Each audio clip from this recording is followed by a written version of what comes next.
तिथे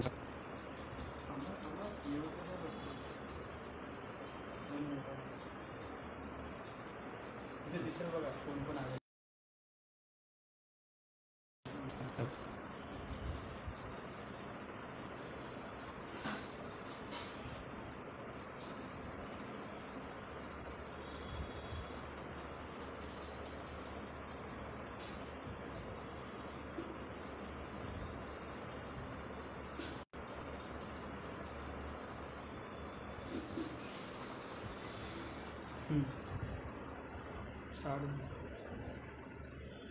स्टार्ट झालं.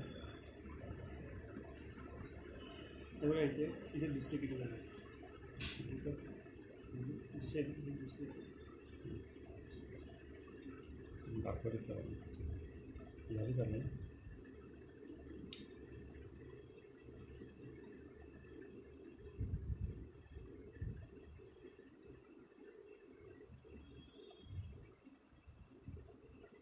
साईडला अशी गोष्ट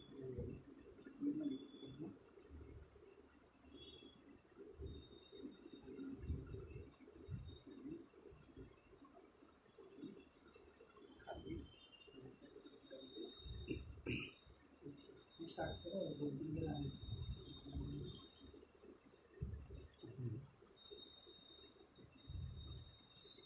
जोहार. सर्वांना नमस्कार. मी शांताराम शंकर भगत गेल्या 3 दशकांपेक्षा जास्त सामाजिक चळवळीत आहे. आज 25 सप्टेंबर 2021 उलगुलान एक साहित्य चळवळ ही एक फेसबुक पेजच्या माध्यमातून महाराष्ट्रातील तमाम कार्यकर्त्यांनी जे विविध क्षेत्रामध्ये विविध विषयामध्ये काम करतात ते एकत्र येऊन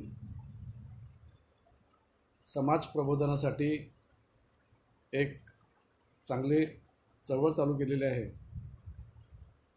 ह्या चळवळीचे माननीय डॉक्टर डाकोरे सर, त्यांचे सर्व सहकारी आणि पूर्ण त्यांची टीम, त्यांना मी धन्यवाद देतो की त्यांनी असा एक चांगला प्रयत्न महाराष्ट्रामध्ये घडवून आणलेला आहे.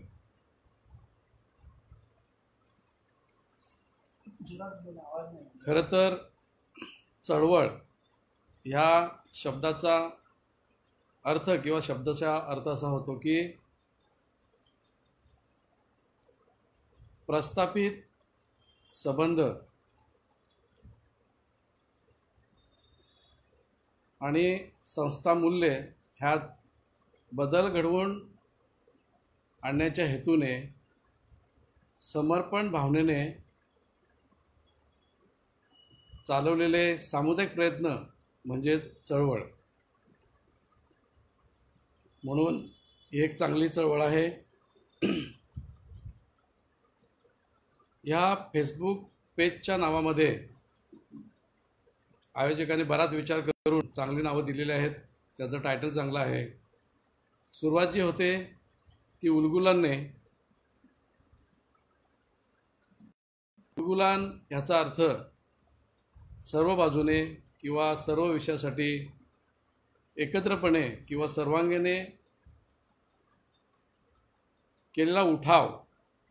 जसं आपण बघतो की एखादा शिकारी कबुतरावरती जाळ टाकण्याचा प्रयत्न करतो, परंतु कबुतरांचा थवा किंवा त्या थव्यातील घटक हे एकटे न उडता संपूर्ण थवा हा आकाशामध्ये झेप घेतो आणि परिणामी शिकाऱ्याला त्या कबुतरांची शिकार करता येत नाही.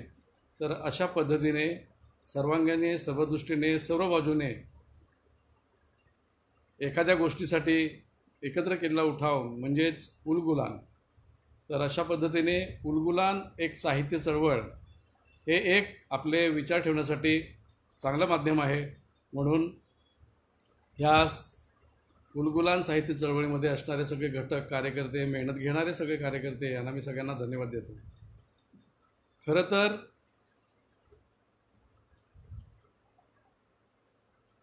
स्वातंत्र्यानंतर म्हणजे 26 जानेवारी 1950 रोजी आपली भारतीय राज्यघटना अस्तित्वात आली, ज्या घटनेमध्ये 395 कलम आहेत. आणि ह्या घटनेने आपल्याला बरेच अधिकार दिले आणि त्यातलाच एक भाग म्हणजे आपल्याला बोलण्याची, आपले विचार व्यक्त करण्याची संधी मिळाली, आपल्याला बोलण्याचा हक्क, अधिकार मिळाला. तर हे घटनेचं काम आहे आणि त्याच्यामुळेच आपण आपले विचार समाजापुढे ठेवू शकतो. म्हणून आपण या ठिकाणी भारतीय राज्यघटनेचा उल्लेख करणं अपेक्षित आहे. त्यामुळे भारतीय राज्यघटना ही आपल्यासाठी एक चांगली अशी संधी असं मी मानतो. आजच्या बुलगुलान एक साहित्य चळवळ ह्या फेसबुक पेजच्या माध्यमातून जो विषय निश्चित केलेला आहे आणि मला दिलेला आहे त्याचं नाव आहे किंवा त्या विषयाचं नाव आहे आदिवासी समाज आणि आदिवासी. खरं तर मी एक कार्यकर्ता म्हणून बोलण्यापेक्षा जास्त कृतीला महत्त्व देतो, कारण समाज परिवर्तन हे एक आपलं महत्त्वाचं काम आहे. परंतु व्याख्या किंवा नेमकं आपल्याला काय काम करायचं आहे हे समजून घेतलं नाही तर पुढे काम करताना आपल्याला अडचणी येऊ शकतात. म्हणून अशा ह्या साहित्य चळवळीच्या माध्यमातून आपण आपले विषय समजून घेतले पाहिजेत असे मी सर्वांना विनंती करतो. आदिवासींपुढील आव्हाने हे समजून घेत असताना आदिवासी म्हणजे नेमकं काय किंवा कोण किंवा कोणाला आदिवासी म्हणायचं हे आपल्याला ठाऊक असायला पाहिजे. तसं तर बरेच जे चळवळीमध्ये लोक आहेत त्यांना माहितीच आहे की आपल्या देशामध्ये किंवा जगामध्ये आदिवासी म्हणजे काय किंवा कोण किंवा त्याची निश्चित किंवा सर्वमान्य अशी व्याख्या आतापर्यंत आपल्या पुढे नाही. परंतु जगावरती इंग्रजीचा प्रभाव असल्यामुळे बहुतांशी देशामध्ये नेटिव्ह इंडिजिनस पीपल असं म्हटलं जातं. बऱ्याच भागामध्ये थोड्याफार फरकाने वेगवेगळे जातात, पण त्याचा मथितार्थ एकच असतो की कोणत्याही भागामध्ये दुसऱ्या भागातून आलेले लोकसमूह किंवा वसाहतवाद सुरू झाला किंवा वसाहत निर्माण करण्याच्या उद्देशाने आलेले लोक त्यांच्या अगोदरपासून त्या प्रदेशामध्ये, त्या भूभागामध्ये किंवा त्या क्षेत्रात राहणारे लोक म्हणजेच आदिवासी. आदिवासीच्या व्याख्येमध्ये वर्चस्ववादी हा शब्द नाही आहे, म्हणजे जे वर्चस्ववादी नाहीत असे आदिवासी आहेत. स्वतःला आदिवासींचे वंशज समजतात की आमचे पूर्वज हे आदिवासी होते आणि आम्ही त्यांचे वंशज आहोत.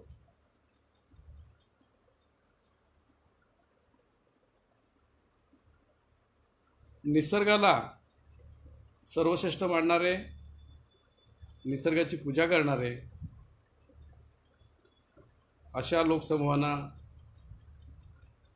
आदिवासी म्हटलं जातं किंवा बहुतांश व्याख्येमध्ये ह्या सर्व गोष्टी आहेत की असे लोकसमूह म्हणजेच आदिवासी.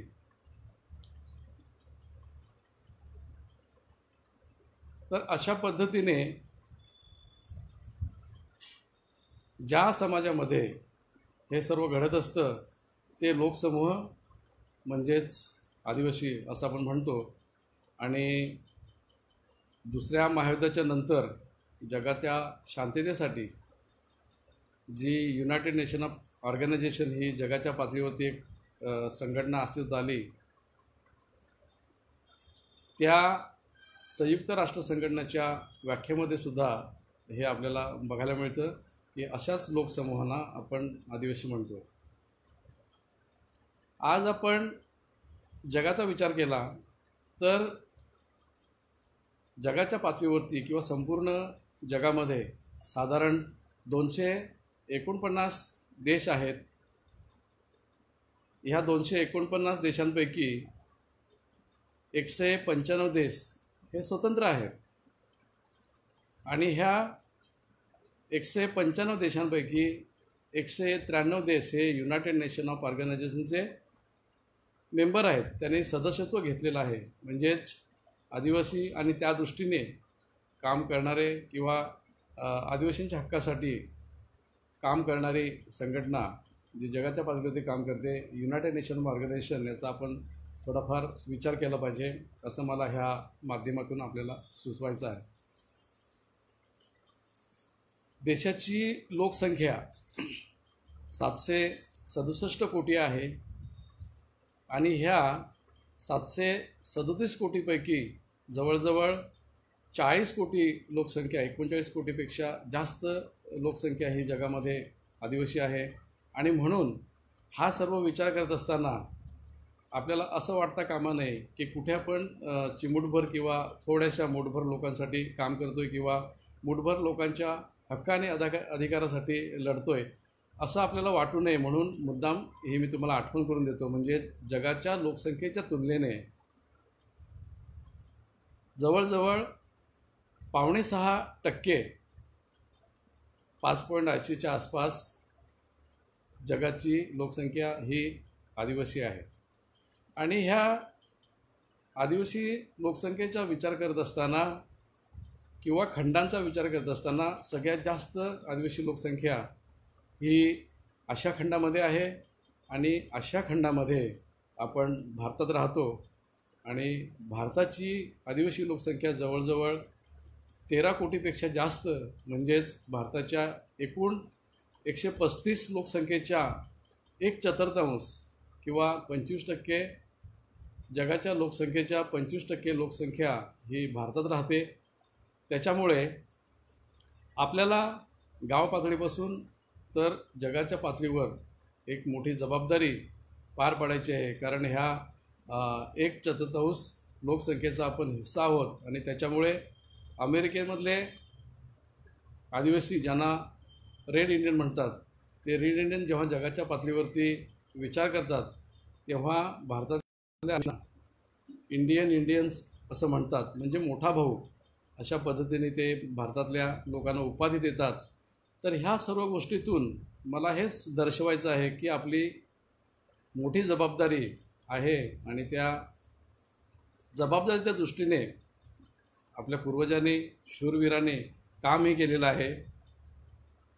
आपली जबाबदारी आहे की त्यांनी जे आपल्यासमोर आदर्श ठेवलेले आहेत किंवा त्यांनी काही गोष्टीसाठी पायंडे पाडलेले आहेत किंवा त्यांनी काही विशिष्ट गोष्टीसाठी, जसं समानता असेल, इतर बऱ्याचशा गोष्टी, तर त्यांनी जे लढे उभे केले त्याच्यातून सर्व प्रकारची विषमता कशी आपल्याला नष्ट करता येईल आणि समानतेच्या दृष्टीने कसं प्रयत्न करता येईल, म्हणून त्यांच्या पावलावरती पाऊल ठेवून आपण हे काम हे पुढे सातत्याने केलं पाहिजे असं मला सुचवासं वाटतं. अनेक शूरवीर होऊन गेले, हुतात्मे होऊन गेले, क्रांतिकारक होऊन गेले, लढाऊ होऊन गेले आणि अशा ह्या लढाऊ व्यक्तींपैकी आजच महादू नाग्या कातकरी हे महाराष्ट्रातील रायगड जिल्ह्यातले क्रांतिकारक, त्यांचा त्यानिमित्ताने ह्या माध्यमातून त्यांना मी आज विनम्र अभिवादन करतो. खरं तर 14 ऑगस्ट 1947 साली आपला भारत देश स्वतंत्र झाला. त्याच्यानंतर 26 जानेवारी 1950 साली आपली 395 कलमे असलेली भारतीय राज्यघटना अस्तित्वात आली. भारतीय राज्यघटनेच्या अनुषंगाने आपल्या देशाचा, राज्याचा कारभार चालत असतो. पण तत्पूर्वी वसाहतवाद सुरू झाला त्यावेळी मला एक छोटंसं उदाहरण या ठिकाणी द्यावंसं वाटतं. ऑक्टोबर 1492 ह्या साली वास्को दी गामा ह्याने अमेरिकेमध्ये पाऊल टाकलं आणि अमेरिकेमध्ये पाऊल टाकल्यानंतर 1992 साली त्या गोष्टीला 5 वर्ष झाली. त्या निमित्ताने युनायटेड नेशन ऑर्गनायझेशन ह्या मंचावरती वास्को दी गामाला 500 वर्ष झाल्याबद्दल स्पेनने एक ठराव मांडला की वास्को दी गामाच्या 500 वर्ष घटनेबद्दल एक मोठा कार्यक्रम आयोजित करायचा आणि त्याची प्रसिद्धी जगभर कशी होईल असा एक प्रयत्न केला. पण त्याचवेळी आफ्रिका ह्या भागातील जवळजवळ 50 राष्ट्रांनी त्या गोष्टीला विरोध केला आणि त्यांचं असं स्पष्ट म्हणणं होतं की वास्को दी गामाच्या त्या प्रवेशाचा एक कार्यक्रम आयोजित करणे म्हणजेच सामाजिक गुलामीला खतपाणी घालणं आणि अमेरिकेमध्ये राहणारे जे आदिवासी आहेत किंवा रेड इंडियन आहेत त्यांना गुलामगिरीकडे नेणं, त्यांचं अस्तित्व संपुष्टात आणणं, अशा पद्धतीचा ठराव होईल आणि असा हा प्रयत्न आहे. म्हणून आफ्रिका प्रांतातील जवळजवळ 50 राष्ट्रांनी त्याला विरोध केला आणि शेवटी संयुक्त राष्ट्र संघटनेला हा ठराव मागे घ्यावा लागला. ती गोष्ट मुद्दाम या ठिकाणी आठवण करून देतो कारण आपण ह्या सर्व क्षेत्रामध्ये काम करत असताना अगदी गाव पातळीपासून तर जगाच्या पातळीवरती काम करणारे लोक आहेत, त्यांच्याकडून आपण प्रेरणा घेतो आणि म्हणून आपली जबाबदारी बनते की ही सगळी जी आदिवासी समाजापुढील आव्हानं आहेत ती आव्हानं दूर करण्यासाठी, नष्ट करण्यासाठी आधी पण काम केलेलं आहे आणि आत्ता पण आपल्याला काम करायचं आहे. कारण आपला देश विविधतेत एकता असं जरी असलं चांगलंच आहे, विविधतेमध्ये एकता आहे, सर्वांना सामावून घेणारा आपला देश आहे. तरीसुद्धा काही ज्या शक्ती आहेत त्या वर्चस्ववादी शक्ती एकमेकाला नष्ट करण्याचा प्रयत्न करतात आणि त्याच्यामध्ये कमकुवत जो समाज आहे त्या समाजावरती जास्त आघात, प्रघात, अन्याय, अत्याचार होण्याची नेहमीच जास्त शक्यता असते आणि त्याच्यातलाच एक भाग म्हणजे आपण असे प्रसंग बघितलेले आहेत आणि म्हणून आपल्याला हे काम करणे गरजेचं आहे. 14 ऑगस्ट 1947 साली जरी भारत देश स्वतंत्र झाला तरीसुद्धा त्याच्या अगोदर आपल्या देशावरती अनेक वंशाच्या लोकांनी राज्य केलं. शक असतील, हून असतील, मोगल असतील, पण शेवटी सगळ्यात जास्त आणि 150 वर्ष राज्य इंग्रजांनी केलं. व्यापाराच्या उद्देशाने आम्ही आलोत असं सांगितलं आणि ईस्ट इंडिया कंपनीच्या माध्यमातून हळूहळू सगळं पादाकरण करण्याचा त्यांचा क्रम सुरूच होता. जसं त्यांनी सुरुवात पश्चिम बंगालपासून केली आणि शेवटी पंजाबपर्यंत ते एक प्रांत आपल्या ताब्यात घेत होते. हे सगळं करत असताना जरी कुठेही लिहिलेलं नसलं तरीसुद्धा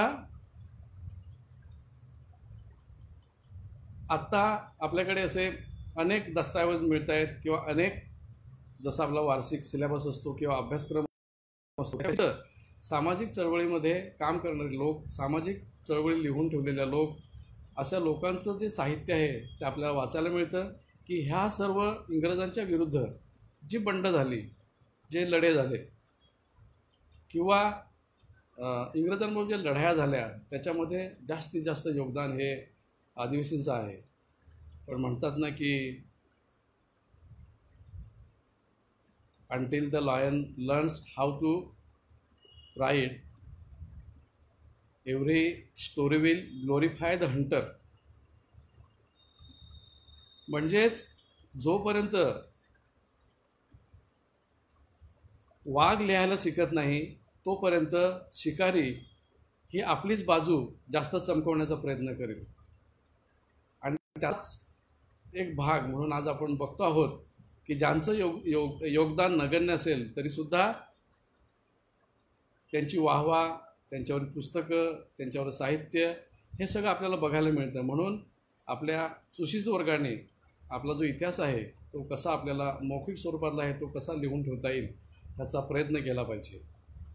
नाहीतर शिकारी आणि वाघ ह्याच्यामध्ये जेव्हा शिकारी लपून बसतो आणि वाघ जवळ येतो, वाघ जवळ आल्यानंतर लपून छपून त्याला गोळी मारतो आणि वाघाला माहितीच नसतं की कोणीतरी शिकारी माझा अंत करण्यासाठी लपून बसलेला आहे. पण वाघाला लिहिता येत नसल्यामुळे नंतर शिकारी असंच म्हणतो की मी किती पराक्रम केलेला आहे, बलाढ्य अशा वाघाची मी शिकार केलेली आहे, त्याला मारलेलं आहे, आमची झटापट झाली, युद्ध झालं, आमची लढाई झाली आणि ह्या लढाईमध्ये शेवटी माझा विजय झाला आणि ताकदवर वाघाला मी संपवलेला आहे. तर असाच शिकारी कधी लिहून ठेवणार आहे. म्हणून मला ह्या उलगुलान एक साहित्य चळवळीच्या माध्यमातून सर्व सुशिक्षित वर्गाला आव्हान करायचं आहे की आपली आव्हानं जी आहेत ती आव्हानं परतवून लावण्यासाठी ज्या आवश्यक आहेत त्या गोष्टी आपल्याला लिहून ठेवाव्या लागतील, असं मी सगळ्यांना नम्र निवेदन करतो. स्वातंत्र्यापूर्वी जे लढे झाले, जसं की भारत सरकार कायदा 1935 असेल, वन कायदा 1927 असेल, त्याच्यामध्ये तर आदिवासींचे वनातले हक्क संपवण्याचा प्रयत्न केलेला आहे. पण बऱ्याच ठिकाणी किंवा बरेच प्रांत आदिवासींच्या संघर्षामुळे इंग्रजांना पादाक्रांत करता आलेले नाहीत. शिवाय आदिवासींच्या लढ्यामुळे जसं की सेंट ॲक्ट, छोटा नागपूर टेनन्सी ॲक्ट असेल, संथाल परगणा भागातला कायदा असेल, असे अनेक कायदे इंग्रजांना करावे लागले. आदिवासींच्या लढ्याची दखल घ्यावी लागली आणि ती दखल घेतल्यानंतर त्यांना बरेच कायदे करावे लागले, स्वातंत्र्याच्या पूर्वीसुद्धा. तर अशा पद्धतीने आदिवासी जमात ही नेहमीच लढाकू असते, पण वर्चस्ववादी नसल्यामुळे कुणावरही आक्रमण करत नाही. परंतु जेव्हा आपल्या अस्तित्वाचा प्रश्न निर्माण होतो, आपल्या संस्कृतीवरती बाह्य आक्रमणं करून संपवण्याचा प्रयत्न करतो, त्यावेळी मात्र आदिवासींचे लढे आणि उठाव उभे राहतात. हे आपल्याला ह्या ठिकाणी नमूद करायला पाहिजे. 26 जानेवारी 1950 साली आपली भारतीय राज्यघटना अस्तित्वात आली. त्याचे 395 कलमं आहेत आणि ह्याच लढ्याचा आधार घेऊन किंवा ह्या आदिवासी समाजाने केलेल्या उठावामुळे, लढ्यामुळे काही कलम जे आदिवासींचे हिताचे आहेत किंवा त्याच्या माध्यमातून आदिवासींचा विकास होईल, त्या विकासाची कल्पना आपली आणि प्रशासनाची थोडीफार वेगळी असू शकते. पण एक चांगलं जीवन जगण्यासाठी त्या कलमांचा आणि त्या कलमांच्या आधारे बनवलेल्या कायद्यांचा आदिवासीला उच्च पातळीवर नेण्यासाठी उपयोग होईल अशा पद्धतीने ज्या राज्यघटनेमध्ये सूची आहेत त्याच्यामध्ये 5वी आणि 6वी अनुसूची ही आपल्या दृष्टीने म्हणजे नॉर्थ ईस्ट, ईशान्येकडची भारतातली राज्य आणि इतर राज्य ज्या ठिकाणी आदिवासी बहुल भाग आहे त्या भागासाठी 5वी आणि 6वी अनुसूची भारतीय राज्यघटनेमध्ये नमूद केलेली आहे. भारतीय राज्यघटना अस्तित्वात येताना किंवा ज्या कमिट्या बनवलेल्या होत्या किंवा भारतीय राज्यघटनेची जी कमिटी होती त्या कमिटीमध्ये अनेक हुशार लोक होते. जवळजवळ 250 लोकांची कमिटी होती आणि त्यांनी संपूर्ण जगातल्या राज्यघटनांचा अभ्यास करून, मार्गदर्शक तत्त्वांचा विचार करून ज्या चांगल्या गोष्टी आहेत, कुठल्याही समाजावरती अन्याय होणार नाही, अत्याचार होणार नाही आणि भारतीय राज्यघटना ही मार्गदर्शक ठरेल आणि विविधतेमध्ये एकता कशी टिकून राहील ह्या दृष्टीने राज्यघटना लिहिलेली आहे. पण त्याचा अंमल करताना सुद्धा प्रशासन किंवा राजकीय इच्छाशक्तीचा अभाव असेल तर बऱ्याचशा न घडणाऱ्या गोष्टीसुद्धा घडू शकतात.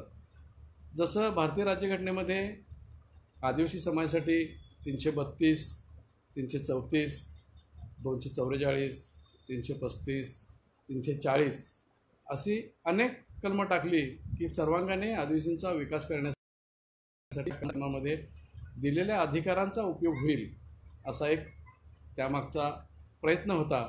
पण आज आपल्याला फारसं त्या अनुषंगाने घडलेलं किंवा चालत असलेलं दिसत नाही. आणि म्हणून आपलं ह्या ठिकाणी काम आहे किंवा आपल्याला हे आव्हानात्मक काम आहे किंवा आपल्यासमोर एक आव्हान आहे की ह्या न घडणाऱ्या गोष्टी किंवा काय घडायला पाहिजे हे लिहून ठेवलेलं असताना सुद्धा ते घडत नाही. याच्यासाठी आपल्याला सामाजिक कार्यकर्त्यांना काम करणं खूप गरजेचं आहे. जसं की चळवळीमुळे स्वातंत्र्यापूर्वी अनेक कायदे झाले, तसेच स्वातंत्र्याच्या नंतरसुद्धा 1989 अनुसूचित जाती जमाती अत्याचार प्रतिबंध कायदा, 73वी घटनादुरुस्ती, 74वी घटनादुरुस्ती की ह्या घटनादुरुस्तीच्या अनुषंगाने सत्तेचं विकेंद्रीकरण किंवा स्थानिक स्वराज्य संस्थांमध्ये महिलांना अधिकार किंवा सत्तेचं केंद्रीकरण वरच्या पातळीवर असण्यापेक्षा गाव पातळीवरचे, विभाग पातळीवरचे, तालुका जिल्हा लेवलचे अधिकार हे त्या त्या क्षेत्रातल्या लोकांना मिळावेत, म्हणजे सत्तेचं विकेंद्रीकरण होईल. ह्या अनुषंगाने झालेली 73वी घटना, 74वी घटना हे आपण बघतो आहोत. त्याच्याबरोबरच एक वैशिष्ट्यपूर्ण पुरोगामी कायदा ज्याला म्हणता येईल की 1993 साली झाला, ज्याला Panchayat extension to schedule area PESA act किंवा पेसा कायदा आपण म्हणतो.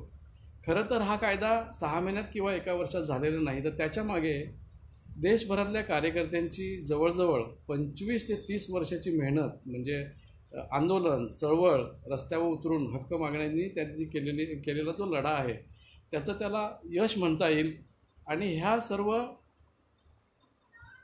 कायद्याने बरेचसे अधिकार विस्तारित केलेले आहेत किंवा कायद्याचा विस्तार केलेला आहे, जास्त अधिकार दिलेले आहेत, परंतु प्रत्यक्षात तसं घडताना दिसत नाही. त्याची अंमलबजावणी आपल्याला नीट दिसत नाही. तर त्याच्यासाठी सुद्धा आपल्याला काम करणं गरजेचं आहे. हे एक आपल्यासमोर आव्हान आहे की चळवळीमुळे, शूरवीरांमुळे आणि सर्वच ह्या स्ट्रगल करण्याच्या गोष्टीमुळे कायदे निर्माण होतात, पण कायद्याची अंमलबजावणी होत नाही. तर हे आपल्यासमोर आव्हान आहे. त्या आव्हानासाठी आपण काम करणे गरजेचं आहे. हे सगळं घडत असताना संविधानामध्ये जरी भरपूर असलं तरी संविधानातील किंवा संविधान कायद्याची दिशाभूल करून मूळ कायदा बदलणे, जसं आदिवासी जमिनीचं बेकायदेशीर हस्तांतरण, महसुली अधिनियम 66 व 66 हे असतानासुद्धा जमिनीच्या खरेदी विक्रीचं दस्तऐवज रजिस्टर करणं, 5व्या अनुसूचीमध्ये नको असलेले कायदे राबवणे, स्वयंनिर्णयाच्या अधिकाराची अंमलबजावणी न करणं आणि पेसा अधिनियम 4 प्रमाणे स्वायत्त जिल्ह्याची निर्मिती करून अनुसूचित क्षेत्राचा विकास करण्याची पूर्ण मार्गदर्शक तत्त्व किंवा कायद्यात असतानासुद्धा ते न करणं, अशा पद्धतीनं कायदे जरी असले तरीसुद्धा प्रशासन आणि सत्ताधारी यांच्या इच्छेचा भाग आहे. जर इच्छेचीच कमतरता असली किंवा अनिच्छा असेल, करायचंच नसेल, तर अशा गोष्टी होणार नाही. म्हणून त्या होण्यासाठी आपण काम करणे हे आपले किंवा आपल्यासमोर आव्हान आहे. त्यासाठी आपल्याला काम करणं गरजेचं आहे.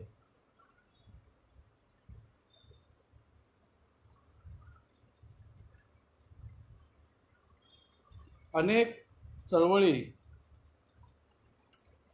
आणि स्वच्छता आंदोलनं, अनेक लोक ह्या सगळ्या चांगल्या भूप्रदेशासाठी आणि चांगली लोकशाही मजबूत होण्यासाठी काम करतायत. आणि त्याचाच एक भाग किंवा जास्तीत जास्त ज्या चळवळी केलेल्या आहेत त्या आदिवासी समाजाने केलेल्या आहेत. मी आत्ताच म्हणालो की त्या केल्या असतील तरीसुद्धा कुठे अधोरेखित केलेल्या नाहीत, पण त्याच्याने त्या चळवळींचं महत्त्व कमी होत नाही हे ह्या ठिकाणी मला नमूद करावंसं वाटतं. आदिवासी समाज वर्चस्ववादी नाही, जुलूम, बळ, दडपणाचा आजही तो बळी आहे. राजकीय व आर्थिक पद्धतीत त्याला सामावून घेण्यात आलेलं नाही व त्याला स्थितीच्या वर येऊ दिले जात नाही. म्हणून त्यांची चळवळ नजरेत भरण्याइतकी प्रभावी नसली तरीसुद्धा ह्या गोष्टीमध्ये आश्चर्य वाटण्याचं कारण नाही. जगातील अमेझॉन, फिलिपाईन्स, ब्राझील येथील आदिवासी जमाती सुसंस्कृत करण्याच्या नावाखाली नष्ट करण्यात आल्या. त्या मानाने भारतात एवढ्या भयानक हीन दर्जाचे शोषण, दडपण, सांस्कृतिक आक्रमण असून देखील भारतीयांनी आपली भाषा, संस्कृती, जीवनपद्धती, कला, संगीत, नृत्य, रीतिरिवाज टिकवून ठेवण्यासाठी आदिवासींच्या वंशजांना जो मूक संघर्ष करावा लागला तो अभिमान वाटावा असाच आहे. म्हणून ह्या सर्व गोष्टींची आठवण ठेवून आपल्याला ह्या ठिकाणी हे काम करायचं आहे. आत्ताच मी जो उल्लेख केला संथाल परगणा, गॅजेटेअरमध्ये स्वयंस्वाधीन संथाल परगणा स्थापन करण्याची मागणी त्यावेळीसुद्धा केली. संथालाच्या कलकत्ता अभियानामध्ये 1200 अधिकारी बेपत्ता झाले.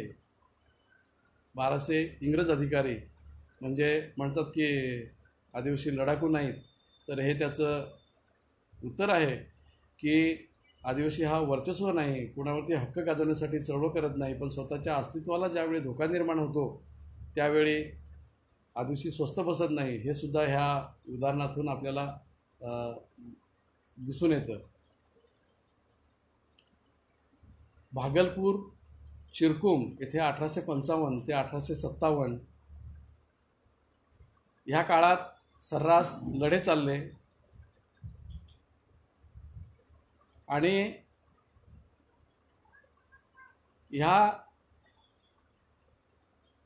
लढ्याला उद्देशून 5 मे 1858 हसेलवूड ह्या इंग्रज सुप्रिटेंडंटने, पोलीस सुप्रिटेंडंटने खानदेशाच्या कलेक्टरला लिहिलेलं आहे की आदिवासी जंगली पण लढाकू, परंपरागत स्वातंत्र्य जपणारा,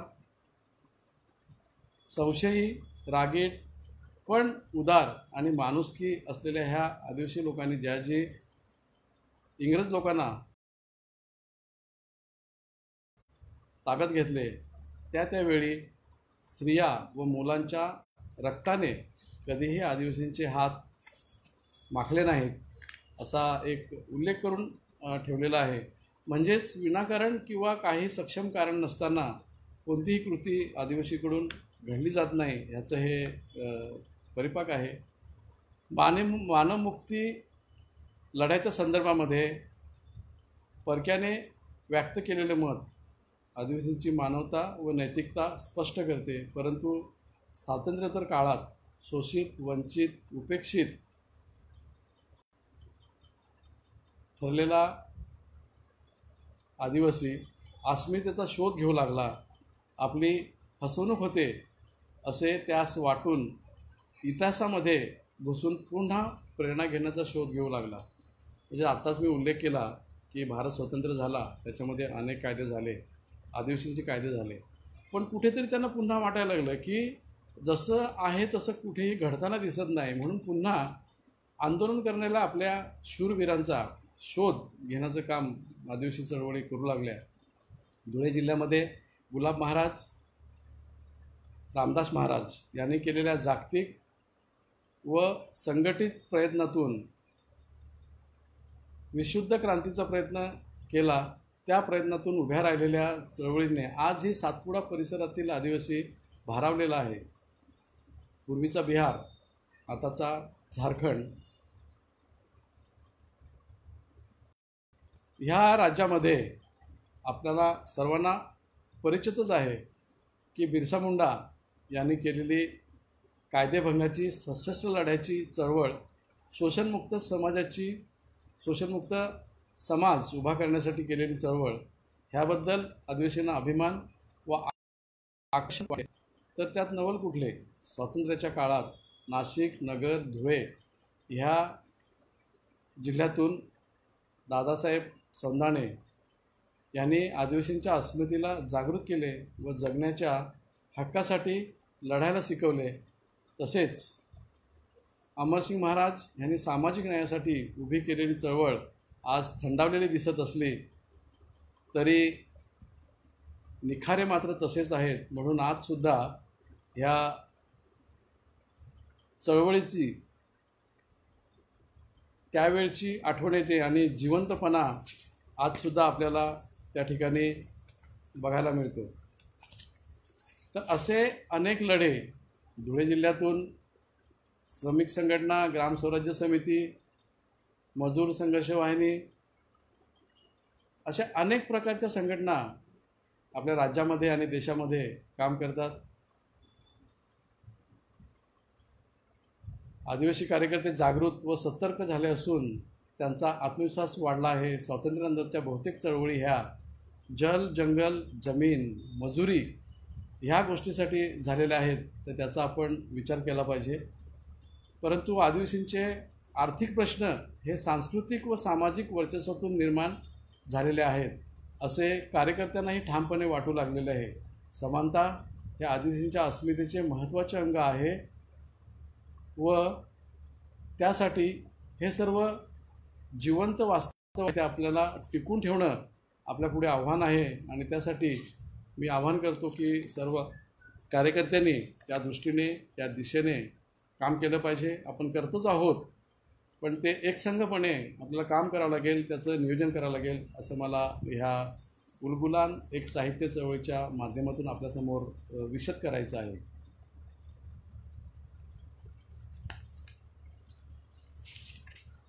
म्हणजे थोडक्यात हे सर्व लढे किंवा ह्या ज्या सर्व चळवळी आहेत त्या व्यर्थ कामात जाता नाही, म्हणून आपण सगळेजण प्रयत्न करत आहोत.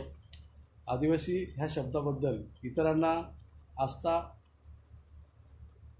अपेक्षित असण्याचे कारण नाही. कारण आदिवासी हा शब्द बऱ्याच जणांना अडचणीचा वाटतो. कारण आदिवासी म्हटल्यानंतर मग इतरांच्या अस्तित्वाचं काय किंवा इतर कोण, हे कुठून आलेले आहेत हा प्रश्न निर्माण होतो. म्हणून ह्या शब्दाला बऱ्याच लोकांचा विरोध होतो आणि मला वाटतं हे आपण भारतीय राज्यघटना अस्तित्वात येण्याच्या वेळीसुद्धा अनुभवलेलं आहे. आपण म्हणतो आहोत की खूप तज्ज्ञ लोक संविधान कमिटीमध्ये होते. डॉक्टर बाबासाहेब आंबेडकर, जयपालसिंग मुंडा हे खूप मोठे विचारवंत होते. जयपालसिंग मुंडा फक्त विचारवंत नव्हते तर मोठे खेळाडू होते की ज्यांचा आपण पुस्तकामध्ये उल्लेख बघितलेला आहे.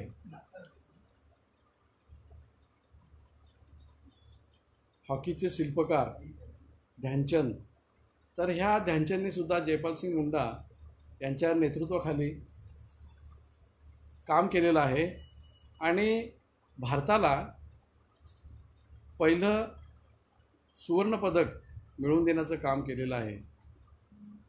मला असं वाटतं की ज्यावेळी एखादी वाईट कृती घडते त्यावेळी फक्त त्या ठिकाणी हिणावलं जातं हे आदिवासीच आहेत, पण जेव्हा मोठं काम केलं जातं त्याचा सहसा त्या ठिकाणी उल्लेख होत नाही. आत्ताच आपण बघितलेलं आहे, मीराबाई चानू असतील किंवा अनेक असे लोक आहेत, देशासाठी त्यांनी समर्पण केलेलं आहे. देशाची मान उंचवण्यासाठी काम केलेलं आहे. मेरी कोम आहेत, असे कितीतरी उदाहरणं आपल्या डोळ्यासमोर आहेत जे आपण प्रत्यक्ष अनुभवलेले आहेत.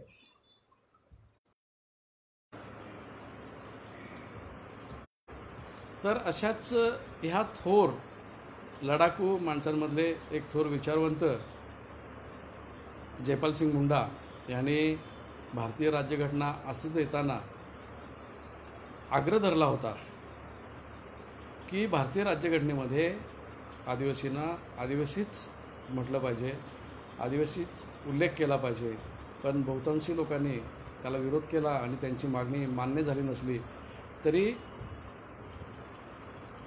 आत्तासुद्धा ती मागणी संपलेली नाही. अजूनसुद्धा लोक ती मागणी करतायत आणि ह्या उलगुलान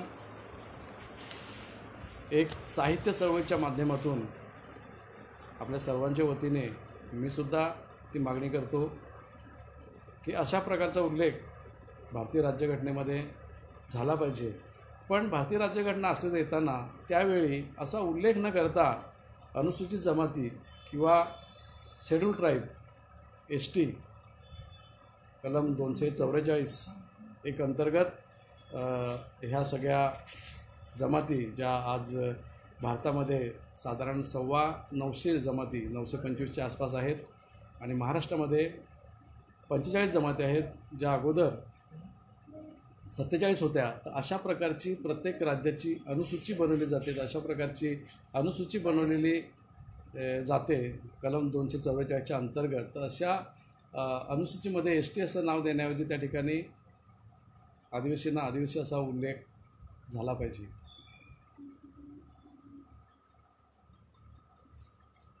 दोस्तो, एवढ्या भयानक व हीन दर्जाच्या जीवनापासून आपण आतापर्यंत आलेलो आहोत. अनेक लढ्यातून परिस्थिती काहीशी सुधारलेली आहे, पण आपल्याला अजूनसुद्धा पुढे अशाच प्रकारचं काम ह्याच्यानंतरसुद्धा सातत्याने करावं लागेल.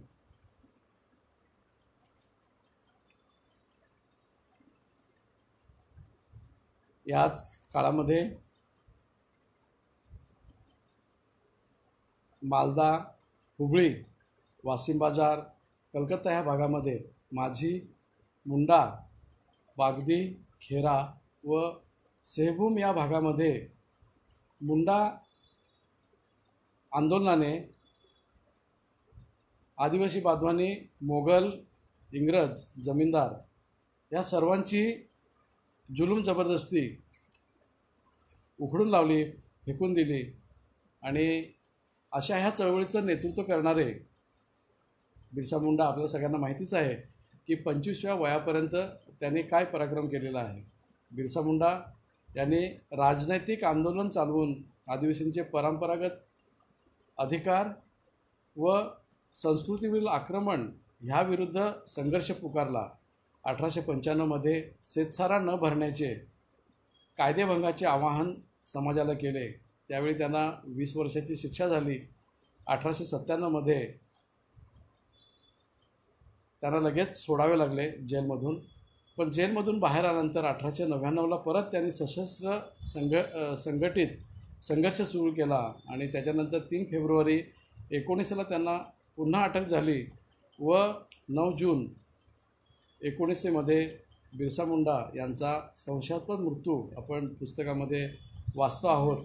तर असे अनेक लढाकू ज्यांचा फारसा इतिहास लिहून ठेवलेला नाही अशा लोकांनी उठाव केलेले आहेत आणि ह्या उठावाच्या माध्यमातून किंवा उठावामुळे आपल्याला बरंच काही मिळालेलं आहे. त्याचाच एक भाग आहे.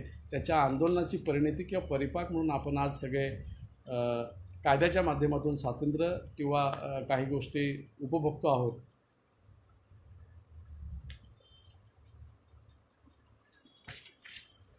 आपल्या भारत देशाने जागतिक पातळीवरती भारतामध्ये असलेलं आदिवासींचं अस्तित्व नाकारलेलं आहे. पण आंतरराष्ट्रीय श्रम संघटना 1958चा ठराव क्रमांक 107 ह्या अनुषंगाने जल जंगल जमिनीवरती हक्क मान्य केलेला आहे आणि आदिवासींचा हक्क आहे तो मान्य करून त्याच्यावरती सहीसुद्धा केलेली आहे. पण आंतरराष्ट्रीय पातळीवरती आमच्या देशामध्ये आदिवासी नाहीत आणि ते अनेक प्रवाहामध्ये विलीन झालेले आहेत अशा प्रकारचं निवेदन दिलं जातं. जसं मागे देवाशीस जे पश्चिम बंगालचे होते त्यांनी भारताच्या वतीने असं निवेदन केलेलं आहे. पण ह्या गोष्टीला किस्कू चौधरी यासारख्या लढाऊ कार्यकर्त्यांनी 1988 साली युनायटेड नेशन ऑफ ऑर्गनायझेशन किंवा संयुक्त राष्ट्र संघटना ह्या मंचावरती जाऊन हा देशाच्या माध्यमातून प्रतिनिधी मांडलेला खोटारडेपणा त्या ठिकाणी नमूद केला आणि शेवटी त्या गोष्टीला यश आलं. म्हणूनच जागतिक आदिवासी वर्ष आणि जागतिक आदिवासी दिवस हे त्यांना घोषित करावं लागलं. जागतिक मूळ निवासी दशक म्हणून सुद्धा घोषित करावं लागलं. तर ह्याच सगळ्या ह्या चळवळीचा परिपाक आहे आणि ह्या सगळ्या चळवळ करणाऱ्या लोकांनी खूप योगदान दिलेलं आहे, समर्पण केलेलं आहे. स्वतःचं जीवन स्वतःसाठी न जगता समाजासाठी जगलेले आहेत आणि म्हणूनच त्याची औषधता नाही तर परिपूर्ण आठवण ठेवून आपल्याला त्यांचे हे जे विचार आहेत ते विचार आपल्याला पुढे घेऊन जाण्यासाठी मोठ्या प्रमाणामध्ये काम करावं लागेल. कारण हेच आपल्यापुढे आव्हान आहे आणि या आव्हानाचा बिमोड करण्यासाठी आपण प्रत्येकाने ह्या चळवळीमध्ये उतरायला पाहिजे असं मी आवाहन करतो. संविधानिक पातळीवरती निर्माण झालेल्या प्रश्नांची आव्हानं, वसाहतवादातून निर्माण झालेली आव्हानं, अस्मितेच्या माध्यमातून निर्माण झालेली आव्हानं, आपलं अस्तित्व नाकारून आपल्या अस्तित्वालाच बगल देऊन किंवा अस्तित्व नष्ट करण्याच्या दृष्टीने निर्माण झालेली आव्हानं, अशी अनेक आव्हानं अनेक वर्षापासून आपल्यासमोर उभी आहेत आणि त्यात भरीस भर म्हणून आणखी काही गोष्टी आपल्यासमोर आव्हानं म्हणून उभी आहेत. त्याचंसुद्धा आपण अभ्यास केला पाहिजे आणि त्या दृष्टीने आपल्याला प्रयत्न केले पाहिजेत. जसं की धार्मिक आक्रमण. आता लोकसंख्येचा विचार करताना मी म्हणालोच की कुठे कुठे आपल्या महाराष्ट्राच्या पातळीवर, देशाच्या पातळीवर, जगाच्या पातळीवरती किती प्रमाणामध्ये आदिवासी लोकसंख्या आहे. आपण इतर देशांचा जरी विचार केला नाही, आपलाच विचार केला तरीसुद्धा आपल्या आदिवासी समाजाला अनेक किंवा विविध धर्मामध्ये वाटलं गेलेलं आहे. आपले लोक अनेक धार्मिक विचारधारामध्ये त्यांना ओढून घेण्याचा खालपासून तर वरपर्यंत प्रयत्न चाललेला आहे. खरं तर जसा मी सुरुवातीला पण उल्लेख केला की आदिवासी हा निसर्गपूजक आहे, निसर्गाला सर्वतोपरी मानणारा आहे, निसर्गावरती अवलंबून आहे आणि वास्तवतेला मानणारा आहे, सत्यता मानणारा आहे, विज्ञानाच्या दृष्टिकोनातून विचार करणारा आदिवासी समाज आहे. पण भ्रामक किंवा काल्पनिक गोष्टी आदिवासीवरती लादून आणि अशा माध्यमातून आदिवासींचं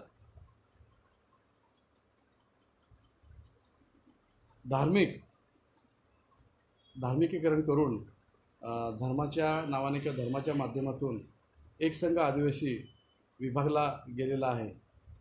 तर हे सुद्धा आपल्याला प्रामुख्याने विचारात घ्यावं लागेल आणि सर्वच ह्या ठिकाणी सुशिक्षित अशिक्षित, ग्रामीण शहरी किंवा कुठला घटक आहे हा विचार न करता आपल्या सगळ्यांचा हा प्रश्न आहे. ह्या प्रश्नाला आपण सर्वांनी योग्य ते न्याय देऊन आणि वेळ देऊन त्यासाठी आपल्याला काम करावं लागेल.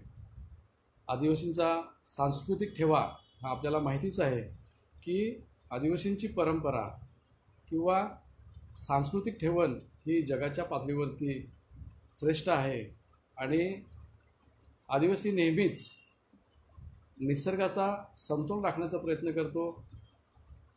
आपल्या गरजेप्रमाणे निसर्गाकडून घेत असला तरीसुद्धा निसर्गाला ओरबाडण्याचा कधी प्रयत्न करत नाही. म्हणून निसर्गाचा समतोल बिघडू नये याच्यासाठी सतत प्रयत्नशील असणारा आदिवासीच आहे. आणि आपण आज राज्यातली किंवा देशातली जंगलं बघितली तर त्या ठिकाणी जंगलं आहेत की ज्या ठिकाणी आदिवासींचं वसतिस्थान आहे किंवा आदिवासी त्या ठिकाणी राहतात. म्हणजे थोडक्यात आदिवासीचं जीवनमान किंवा जगणं हे निसर्गावरतीच अवलंबून आहे. त्यामुळे नेहमीच आदिवासीने निसर्गाचा समतोल राखणं आणि निसर्ग टिकवणं ह्यासाठी काम केलेलं आहे, प्रयत्न केलेले आहेत.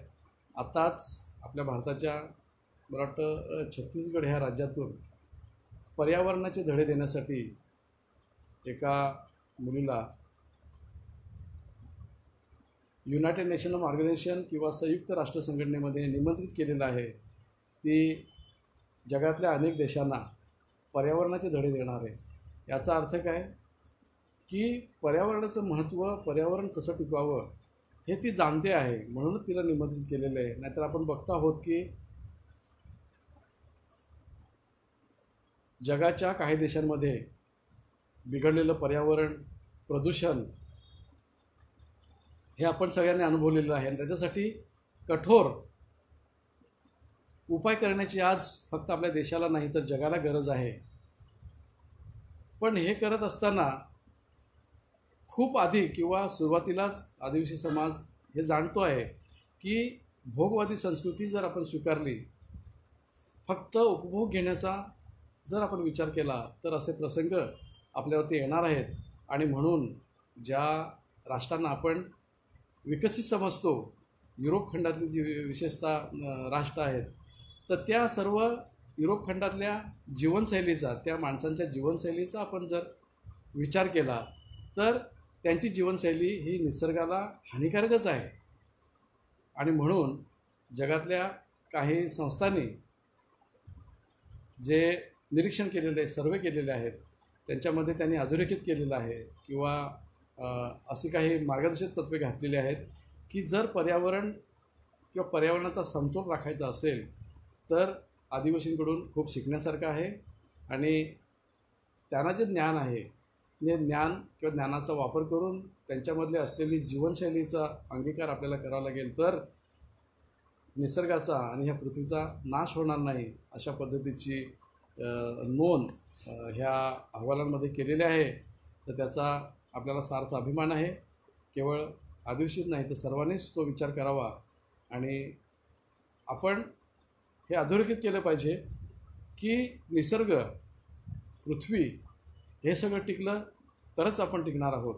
पण ह्या गोष्टीचा विचार न करता फक्त मी म्हणजे नंतरच्या पिढीला काय राहणार आहे किंवा नंतरची पिढी काय करणार आहे किंवा नंतर ह्या गोष्टीचं कसं होणार आहे, ह्या सर्व मुद्द्यांचा विचार न करता ओरबाडणं आणि जास्त जास्त उपभोग घेणं ह्या गोष्टीचा जो अतिरेक झालेला आहे तो कुठेतरी आपल्याला थांबवायला पाहिजे असं ह्या ठिकाणी मी नमूद करतो. आणि हे जागतिक पर्यावरण किंवा पर्यावरणाचा समतोल टिकून ठेवणं हे केवळ आदिवासी जमातीचंच नाही तर संपूर्ण समाजाचं काम आहे. तर ते आपल्याला सर्वांनी करायला पाहिजे. हे एक आपल्यासमोर असलेलं मोठं आव्हान आहे. जर आपणच टिकलो नाही, पृथ्वीच राहिली नाही तर पुढे कसं होणार ह्या गोष्टीचा आपण विचार केला पाहिजे.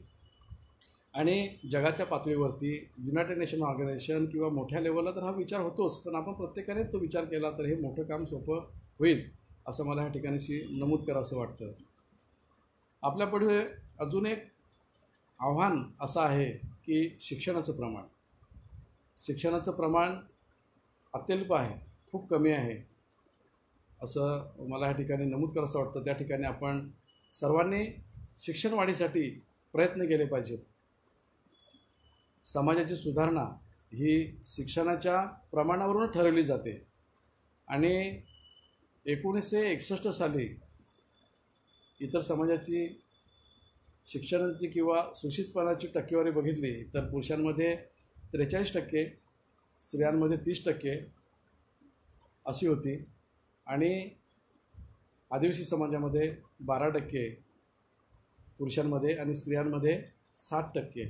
पण तीच 1991 साली इतर समाजाची साक्षरता दुपटीने वाढली आणि आदिवासी समाजाची पुरुषांमध्ये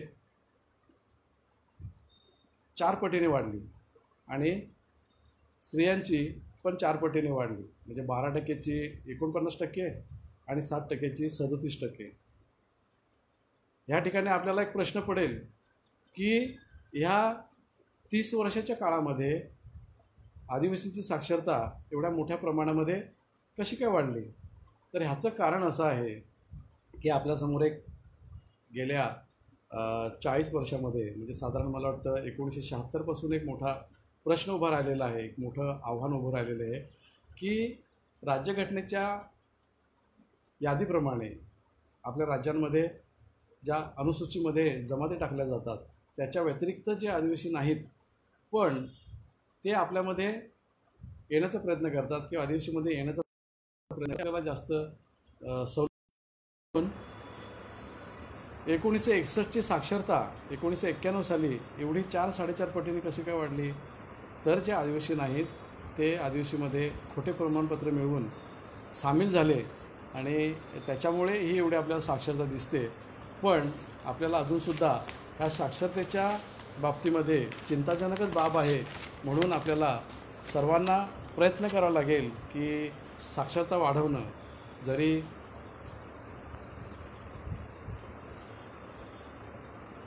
नियमित अभ्यासक्रमामध्ये काही तफावत असेल, त्रुटी असतील, बोलीभाषेमध्ये शिक्षण दिलं गेलं जात नसेल तरीसुद्धा शिक्षण न घेणं हा त्याला पर्याय नाही. तर या ठिकाणी शिक्षण घेतलं पाहिजे, जास्तीत जास्त घेतलं पाहिजे. ही गोष्ट मी या ठिकाणी आपल्यासमोर नमूद करतो आणि त्या अनुषंगाने आपण सगळ्यांनी प्रयत्न करायचे आहेत. अशा प्रकारे हे शिक्षणातलं मोठं आव्हान आपल्यासमोर आहे. ते आव्हान आपल्याला आपल्या सामाजिक चळवळीच्या माध्यमातून दूर करायचं आहे. आरोग्याची अवस्थासुद्धा आपल्या समाजामध्ये चांगली नाही. आपल्या बऱ्याच गोष्टी चांगल्या आहेत पण काही ठराविक गोष्टी ज्या आहेत त्या आपण टाळायला पाहिजेत असं मला या ठिकाणी नमूद करावंसं वाटतं. उदाहरणार्थ बालपणामध्ये किंवा कमी वयामध्ये जे विवाह होतात त्याच्यासाठी सामाजिक चळवळीने पुढाकार घेऊन त्याच्यावरती बंदी आणली पाहिजे किंवा त्या गोष्टींना आळा घातला पाहिजे. खरं तर आरोग्य हे आईच्या पोटात असतानाच सुरू होतं. शिक्षणाची सुरुवात तर शाळेत गेल्यापासून होते किंवा आईवडिलांपासून मुलगी शिकत असते. पण बाळ पोटामध्ये असतानाच जर मातेची चांगली काळजी घेतली गेली नाही तर त्याचा परिणाम बालकावरती होत असतो. आणि त्या अनुषंगाने राज्य सरकार किंवा केंद्र सरकार यांच्या ज्या योजना आहेत त्या योजनामध्ये अनियमितपणा किंवा योग्य काम होत नसल्यामुळे आरोग्याच्या दृष्टीने आदिवासी समाज सक्षम झाला पाहिजे. यासाठी आपल्याला प्रयत्न करण्याची गरज आहे. आणि त्याच्याबरोबरच ज्या वनौषधी आहेत की अनेक म्हणजे शेकडो वर्षापासून ह्या प्रभावी ज्यांना ज्ञान आहे त्याचा वापर प्रभावीपणे आपल्या समाजात होत होता ते कुठेतरी लोप पावत चाललेलं आहे, लयास चाललेलं आहे. मला या ठिकाणी गोष्ट नमूद करायची वाटते की ॲलोपॅथीचा वापर करणारे, प्रॅक्टिस करणारे किंवा ह्या क्षेत्रामध्ये काम करणारे बरेच जे डॉक्टर आहेत ते डॉक्टरसुद्धा कुठेतरी जाऊन वनौषधी देणाऱ्या, वनौषधीवर काम करणाऱ्या आपल्या लोकांकडून जडीबुटी त्याला म्हणता येईल किंवा वनौषधी आणतात आणि आपल्या ह्या ॲलोपॅथीच्या प्रॅक्टिसमध्ये पण त्याचा उपयोग केला जातो. तर ही आपल्याला अभिमानास्पद गोष्ट आहे. पण त्या लयास जाऊ नये, त्याचा लोप पाहू नये म्हणून त्याचा संग्रह एकत्रित करणे किंवा ज्या लोकांना ज्ञान आहे त्यांना आपण पुढे आणून त्यांना प्रोत्साहन देऊन त्यांना मदत करून ह्या विषयावरती सुद्धा आपल्याला काम करणं गरजेचं आहे. आणि वनौषधी संपल्या तर फक्त ॲलोपॅथी किंवा महागड्या ज्या आरोग्यविषयक सोयीसुविधा आहेत त्या गरीब किंवा सर्वसामान्य माणसाला घेता येणार नाही. त्याचा प्रभाव किती असतो किंवा हानिकारक, हितकारक वगैरे तो विषय आपला नाही आजचा. पण मूळ मुद्दा असा आहे की वनौषधी ह्या चळवळीच्या माध्यमातून काम करणं गरजेचं आहे. ह्या वनौषधी नष्ट होत चाललेलं हे आपल्यासमोर एक मोठं आव्हान आहे. त्या आव्हानाचा मुकाबला करण्यासाठी आपल्याला नियोजन करण्याची गरज आहे. त्याच्याबरोबरच आत्ता जो मी उल्लेख केला की बोगस आदिवासी, खरं तर 23 एप्रिल 1976 साली महाराष्ट्राच्या राज्य सरकारने क्षेत्रीय बंधन उठवलं. आपल्या चळवळी होत्या की शिक्षणाच्या किंवा नोकरीच्या अर्थार्जनाच्या माध्यमासाठी गावाकडचा किंवा खेड्यातला माणूस शहरामध्ये गेला. त्याच्यामुळे क्षेत्रीय बंधन जे होतं की अमुक एका क्षेत्रामध्ये आदिवासी राहतात त्यालाच जमातीचा दाखला मिळेल असं एक बंधन होतं. ते आदिवासी समाजाच्या चळवळीमुळेच उठवलं आणि शहरात जरी असतील तरी त्यांना आदिवासी दाखले देण्याचा निर्णय झाला. पण ह्याच गोष्टीचा, एखादी गोष्ट चांगल्या गोष्टीसाठी केली जाते पण त्याचा गैरफायदा घेणारे सुद्धा लोक असतात, त्याची कमी नाही. तर असाच एक नामसादृश्याचा फायदा घेऊन म्हणजे कुठेतरी दबा धरून किंवा लपून बसलेले लोक की आम्हाला आदिवासी समाजाच्या सोयीसवलती कशा मिळतील तर आपल्याला त्या जमातीचा दाखला घ्यावा लागेल, अशा प्रकारचे प्रयत्न करणारे लोक हे बाहेर आले आणि नावावरून दाखले मिळवण्यास सुरुवात केली. आणि त्याचाच एक भाग आपण आज बघतो आहोत की धनगर, जे धनगड कधीच नव्हते ते आज आम्ही धनगडच आहोत, डचा र झालेला आहे, अशा पद्धतीची निवेदनं देऊन, चळवळ उभी करून किंवा कुठेतरी मोठा दबावगट निर्माण करून आपल्या आदिवासी जमातीचे फायदे उठवण्यासाठी प्रयत्न करतो. हलबा ह्या जमातीचा फायदा हलबा कोष्टी ह्या जमातीने घेतला गेला. त्याचबरोबर कोळी, जे अनुसूचित जमातीमध्ये किंवा आदिवासीमध्ये कोळी मल्हार आहेत, महादेव कोळी आहेत, ढोर कोळी आहेत, ह्या कोळी ह्या साधर्म्याचा फायदा घेऊन अनेक लोक आदिवासी झाले, आदिवासी दाखले घेतले आणि विशेषतः चांगल्या नोकरीच्या जागा किंवा अर्थार्जन करण्याच्या ज्या जागा होत्या त्या त्यांनी पटकावल्या.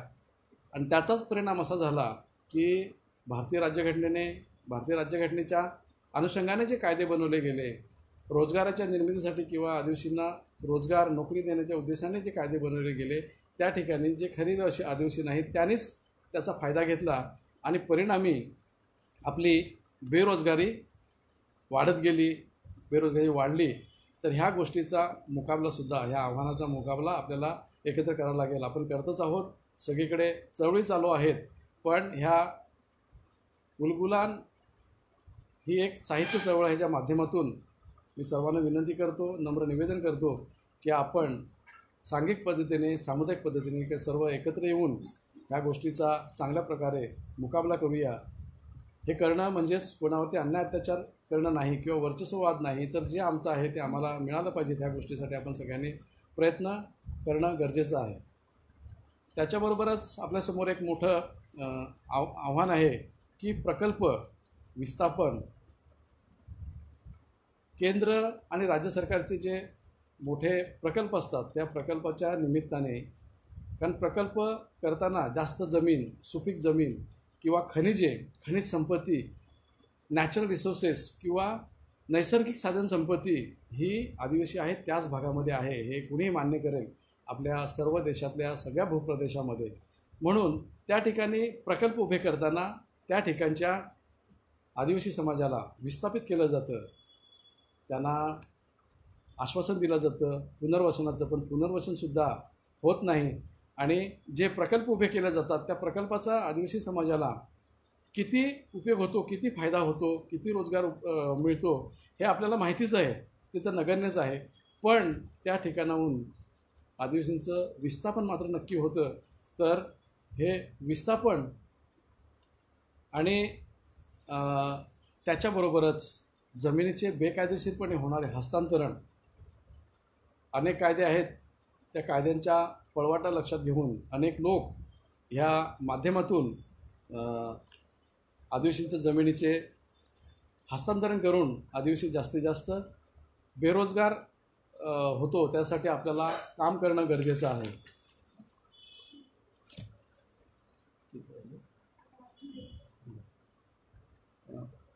एक हे सगळं करत असताना सगळ्यात मोठा आपल्यासमोर प्रश्न उभा राहिलेला आहे.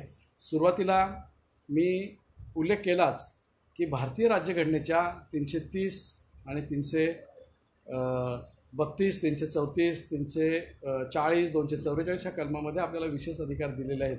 त्याचप्रमाणे जी देशाची आणि राज्याची कायदे मंडळे आहेत, जसं महाराष्ट्र विधानमंडळ असेल किंवा लोकसभा असेल, ह्या ठिकाणी आदिवासींच्या हितासाठी काम करण्यासाठी भारतीय राज्यघटनेच्या कलम 332 आणि 334 प्रमाणे प्रतिनिधी नियुक्त करण्याची संधी आपल्याला दिलेली आहे.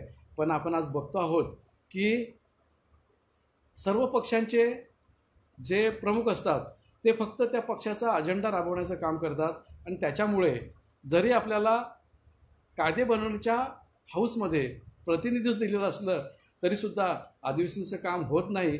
उलट राजकीय पक्षाचे एजंट असल्याप्रमाणे हे आपले लोकप्रतिनिधी काम करतात. ते ह्या ठिकाणी मला विशेष करून नमूद करावं असं वाटतं.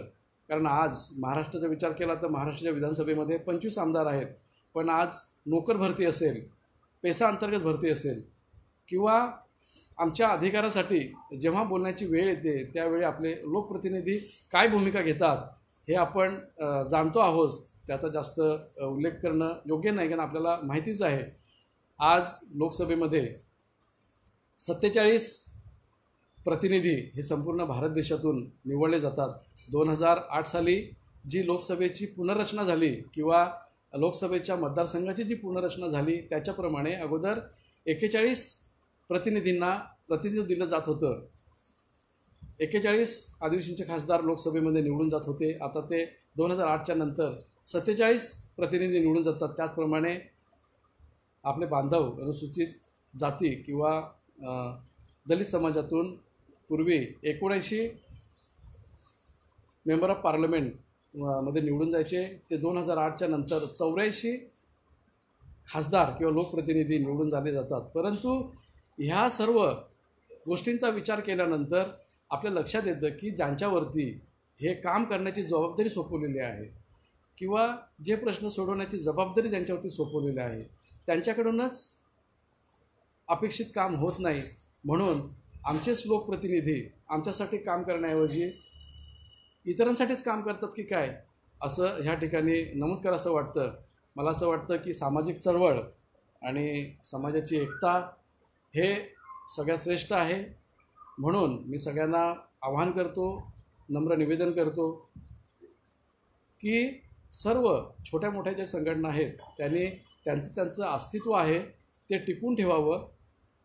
पण त्याच्याबरोबर ह्या सगळ्या आपल्या संघटनांचा कट्टरवाद किंवा कट्टरपणा बाजूला ठेवून मोठ्या प्रश्नांसाठी आपण एकत्र येणं गरजेचं आहे. आपण जर एकत्र आलो तर आपले लोकप्रतिनिधीसुद्धा नमतील किंवा त्यांना विचार करावा लागेल किंवा त्यांना आपण आठवण करून देऊ की भारतीय राज्यघटना जी अस्तित्व आली त्याच्यामध्ये लोकप्रतिनिधित्व जे आपल्यासाठी ठेवलेलं आहे त्याच्यामागचं कारण काय किंवा कशासाठी ते लोकप्रतिनिधी ठेवलेलं आहे, तर त्याचा अभ्यास करून त्या पद्धतीने तुम्ही आमच्या विधानमंडळामध्ये किंवा ज्या ठिकाणी हाऊस आहे, कायदे बनले जातात राज्याचे देशाचे, त्या ठिकाणी तशी मांडणी करून समाजासाठी तुम्ही काम केलं पाहिजे. अशा पद्धतीने आपण एक सुसंवाद कुठेतरी साधूया असं मला या ठिकाणी आवाहन करावंसं वाटतं. आणि आज आपण बघतो आहोत की राजकीय लोक नोकरवर्गाला दोष देतात, नोकरवर्ग काहीच करत नाही. नोकरवर्ग राजकीय लोकांना दोष देतात, काहीच करत नाही. सामाजिक कार्यकर्ते दोन्ही लोकांना दोष देतात, काहीच करत नाही. तर असा कुठेतरी विसंवाद जो आहे किंवा वैचारिक मतभेद आहेत ते कुठेतरी बाजूला ठेवून आपल्याला एकत्र येऊन समाजासाठी